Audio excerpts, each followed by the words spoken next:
కాదు, గత 5-6 జనరేషన్ నుంచి, అంటే దేశానికి స్వాతంత్రం వచ్చినప్పటి నుంచి ఎవరిని అడిగినా కూడా నువ్వు పెద్ద అయిన తర్వాత ఏమవుతావు అని పిల్లల్ని అడిగితే, వాళ్ళ పేరెంట్స్ని అడిగితే వాళ్ళు ఏమంటారంటే మా అబ్బాయి లేదా మా అమ్మాయి ఐఏఎస్ అవ్వాలి, ఐపీఎస్ అవ్వాలి. అంటే ఆ పోస్ట్, అంటే మీలాంటి హోదాలో పనిచేసిన వ్యక్తులను చూసి మా అందరికి ఇన్స్పిరేషన్. ఒకప్పుడు ప్రవీణ్ ప్రకాష్ గారు ఒక పవర్ఫుల్ ఆఫీసర్ మా అందరి దృష్టిలో. సో మిమ్మల్ని ఇన్స్పిరేషన్గా తీసుకుని చాలామంది పిల్లల్ని ఐఏఎస్లు ఐపీఎస్లుగా చేశారు.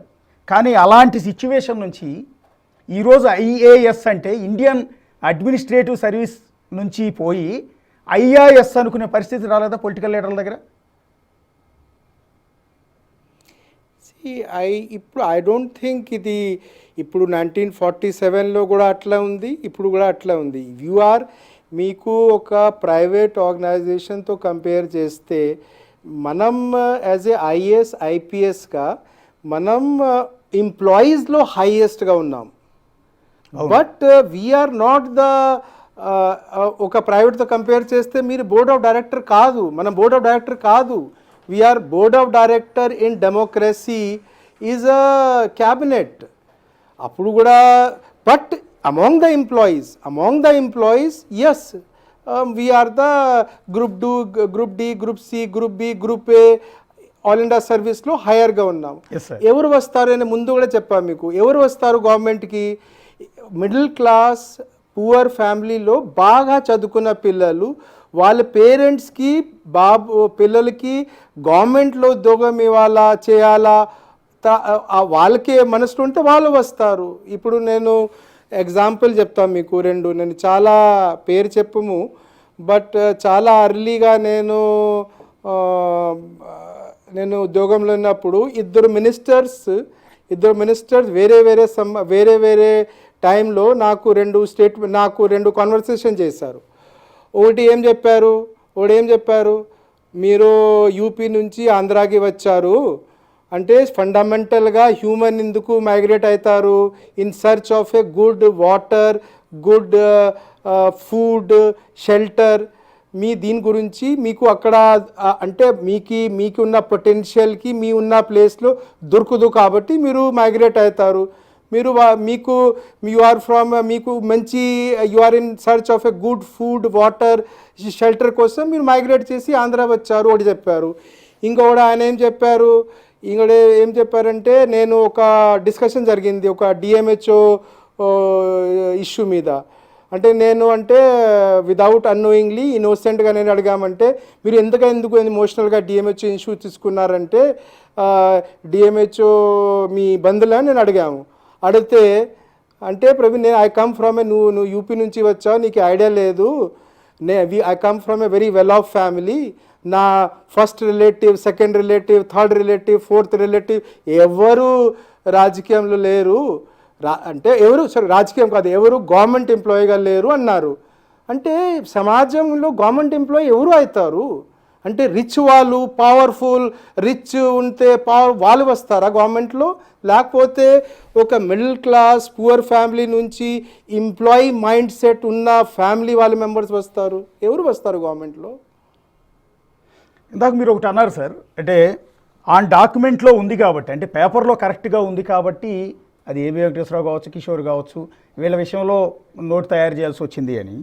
సో ఇప్పుడు ఈ గవర్నమెంట్లో, అంటే గవర్నమెంట్ చేంజ్ అయిన తర్వాత అనేక మంది ఐఏఎస్లు ఐపీఎస్లు వేరు కేసుల్లో అరెస్టులు కూడా అయ్యారు. పర్టికులర్గా ధనుంజయ రెడ్డి సీనియర్ ఐఏఎస్ అధికారి, బహుశా మీకు సుపీరియర్ అయ్యి ఉండొచ్చు నేను అనుకోవటం. And then PSR Anjaneyulu IPS అధికారి, అడిషనల్ డీజీ ర్యాంకులో ఉన్న అధికారి, ఆయన అరెస్ట్ అయ్యి జైల్లో ఉన్నారు. తర్వాత ఇంకొక అడిషనల్ డీజీ ర్యాంకులో ఉన్న సంజయ్ అరెస్ట్ అయ్యి జైల్లో ఉన్నారు. ఇంకా చెప్పుకుంటూ పోతే ఇంకా చాలామందికి పోస్టింగులు కూడా లేవు ఈ రోజు వరకు. వాళ్ళందరూ సీనియర్ పోలీస్ ఆఫీసర్లే. వాళ్ళు పర్టికులర్గా కొన్ని పేర్లు విశాల్ గున్ని, క్రాంతి రాణా టాటా విజయవాడ పోలీస్ కమిషనర్గా పనిచేసిన వ్యక్తి, పివి సునీల్ కుమార్ ఆయన కూడా అడిషనల్ డీజీ సిఐడి చీఫ్గా పనిచేశారు ఆ గవర్నమెంట్లో. సో ఇలాంటి వ్యక్తులకి ఇంతవరకు పోస్టింగ్ లేదు, వీళ్ళ మీద కేసులు ఉన్నాయి. సో ఎందుకు ఇలా అయిపోతుంది? ఇంతమందికి పోస్టింగ్లు లేకపోవటం, ఇంతమంది ఐఏఎస్లు ఐపీఎస్లు అరెస్టులు అవటం. సో ఇప్పుడు ఈ గవర్నమెంట్లో ఉన్నవాడు చెప్తున్నది ఏంటంటే, మీరు చెప్పిన పాయింటే చెబుతున్నారు, ఆన్ పేపర్ వాళ్ళు చేసిన తప్పులు క్లియర్గా ఉన్నాయి కాబట్టి యాక్షన్ తీసుకుంటున్నాం, అందుకని పోస్టింగ్ ఇవ్వట్లేదని చెప్తున్నారు. యాక్సెప్ట్ చేస్తారా దాన్ని? ఇప్పుడు ఈ ప్రపంచంలో టోటల్గా చూస్తే దాదాపుగా మీకు 3,000 డిస్ట్రిక్ట్ గవర్నమెంట్స్ ఉన్నాయి, 700 స్టేట్ గవర్నమెంట్స్ ఉన్నాయి, 207 అంటే 3,000 స్టేట్ గవర్నమెంట్స్ ఉన్నాయి, 200 ఫెడరల్ గవర్నమెంట్స్ ఉన్నాయి. I'm not here to judge anybody. నేను నా జర్నీ గురించే చెప్తున్నాము. I'm first let me purify my self. నేనే మంచిగా నేనే చాలాసార్లు లాస్ట్ టైం కూడా ఎవరికి చెప్పాము, I follow there is one Instagram influencer ఉన్నారు హైదరాబాద్ నుంచి, శ్వేతకి నేను ఫాలో అవుతాం. నేను లాస్ట్ 2 years నుంచి ఆమెకి ఫాలో అవుతాం. She said once in one of her Shweta she said, ఇప్పుడు ఈ కలియుగం ఉంది, మనం అందరిలో రామ్ ఉన్నారు, మనం అందరిలో రావణ్ ఉన్నారు, లెట్ మీ హ్యాండిల్ మా రావణ్ ఫస్ట్. నేను వేరే వాళ్ళకి గురించి I think it is not appropriate on my side to comment anything for anybody. Sir ఇప్పటికీ మీరు సర్వీస్లో ఉండుంటే చాలా మంచి పొజిషన్లో స్టిల్ కొనసాగి ఉండేవారు. మీ సర్వీస్ కూడా 2031 వరకు ఉంది.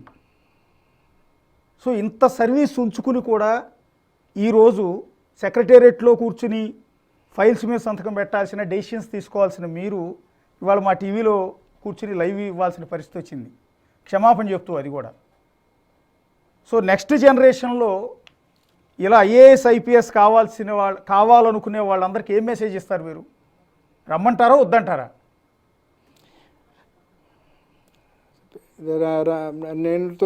నేనుతో కాలేజ్కి వెళ్ళి చాలామంది పిల్లలకి మోటివేట్ చేస్తున్నాము, సివిల్ సర్వీసెస్ రావడానికి మోటివేట్ చేస్తున్నాము. ఇప్పుడు నేను 7 years ముందు గవర్నమెంట్ నుంచి బ్యాట్ వచ్చామంటే మీకే ఐడియా ఉందా లేదా? నాకు 2014లో గవర్నమెంట్ ఆఫ్ ఇండియా బైఫర్కేషన్ టైంలో అలాట్ చేసిన కార్డర్ నాకు Telangana cadre. Yes sir. Telangana cadre. నేను నార్త్ ఇండియన్. నా ఐఐటి ఫ్రెండ్స్ అందరూ ఈస్ట్ గోదావరి, వెస్ట్ గోదావరి, వైజాగ్, గుంటూరు, విజయవాడ, వాళ్ళు అందరూ హైదరాబాద్లో సెటిల్ అయినారు. నా కాలేజ్ ఫ్రెండ్స్ వాళ్ళందరూ ఫోన్ చేసి, లేదు మంచిదే ప్రవీణ్, హైదరాబాద్లో ఉందాం, రిటైర్మెంట్ తర్వాత కలిసి చాలా టైం స్పెండ్ చేద్దామన్నారు. అంటే నేనే అప్పుడే 2014లో నేనే పర్సనల్గా జయేష్ రంజన్ సార్కి ఫోన్ చేసి, అంటే ఒకటే సరిపోవద్దంటే వికాస్ రాజ్ సార్కి ఫోన్ చేసి, సార్ నేను తెలంగాణ నుంచి ఏపీకి వెళ్తాము, అంటే మీకే ఏపీ కార్డర్ అలాట్ అయింది, మీకు తెలంగాణ ఇష్టం ఉంటే ఇద్దరంటే మాకు ఇష్టం ఉంది చెప్పి మ్యూచువల్ చేసి నేను ఏపీకి వెళ్ళాను. నేను ఓకే. అంటే ఏపీలో నాకు గుంటూరు, విజయవాడ, నాకు లక్కీ మ్యాస్కట్ 2000, నేను చాలా యావరేజ్ టైప్ ఆఫ్ ఆఫీసర్ లేకపోతే స్టూడెంట్ కూడా యావరేజ్గా ఉండేవాళ్ళు. నాలో ఉన్న ట్రాన్స్ఫర్మేషన్ అంటే సడన్గా నేను చాలా విదిన్ ద ఐఏఎస్ కూడా చాలా అంటే చాలా రిజల్ట్ ఓరియంటెడ్, చాలా ప్రొఫెషనల్ ఆ పేరు సాధించామంటే because of my training in 2000 నుంచి 2004 వరకు గుంటూరు, విజయవాడ. కాబట్టి దీంతో నాకు గ్రాటిట్యూడ్ ఉంది. ఆ గ్రాటిట్యూడ్లో నేను మ్యూచువల్ వెళ్ళాము. నేను ఆంధ్రాలో ఉన్న గుంటూరు, విజయవాడ లేకపోతే ఆంధ్రప్రదేశ్ డెవలప్మెంట్ జర్నీలో నేను ఆ ట్రైన్ నుంచి నేను ముందే దిగేసామంటే ఆబ్వియస్లీ నాకు that will be a life long loss for me, and it's loss for me. ఈ గవర్నమెంట్లో కానీ ఆర్గనైజేషన్లో కానీ ఎప్పుడూ వ్యాక్యూమ్ ఉండదు.